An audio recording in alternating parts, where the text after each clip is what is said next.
O ano ka ngayon, Senator Raffy Tulfo? Supalpal ka ng presiding officer nyo. May pa-conflict interest ka pa kasing nalalaman? Yung mga katanungan mo, walang laman. Okay yung mga tanong ni Senator Robin Padilla. O ito, panoorin po natin. Paano nasupalpal yung Idol Raffy Tulfo nyo? Tulfonatics, gising. Mukhang tameme kayo ngayon ah. Nahihiya na rin ba kayo o nahihirapan na? O ito, panoorin natin ang video.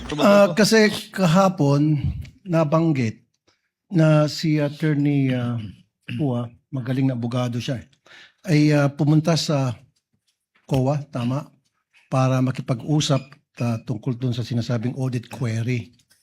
Now, hindi po pa conflict of interest yun para siya ay mag-represent dito ngayon sa ano natin, pinag-uusapang confidential funds when in fact, siya mismo pumunta doon sa COA office para makipag-usap sa kanila. What do you think, Mr. Presiding Officer? The respondent in this case, Senator Judge Tulfo, is the Honorable Vice President Sara Zimmerman Duterte.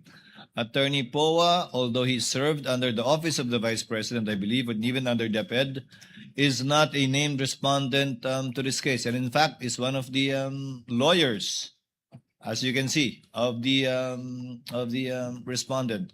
There is no, I believe there is no conflict with respect to that, given that he is not the one in trial in this case. Okay, I rest my case.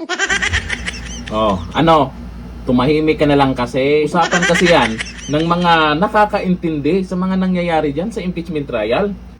Nagtatanong ka rin naman, pero ang resulta, pinagtatawanan ka. Sa video niyan, maraming tawang-tawa sa kanya. At ito ang mga komento. Sabi ni Bots Garcia, usapang abogado yan, Mr. Tulfo. Sabi ni Benhor Gabon, pang-away mag-asawa lang talaga itong mga Tulfo. Real talk yan. Sabi ni Misaris Alex, akala ko matalino itong si Tulfo. Akala nyo lang yan. Sabi ni Alerex Balio, magaling pa si Robin magtanong, may laman pa. Agree ako dyan.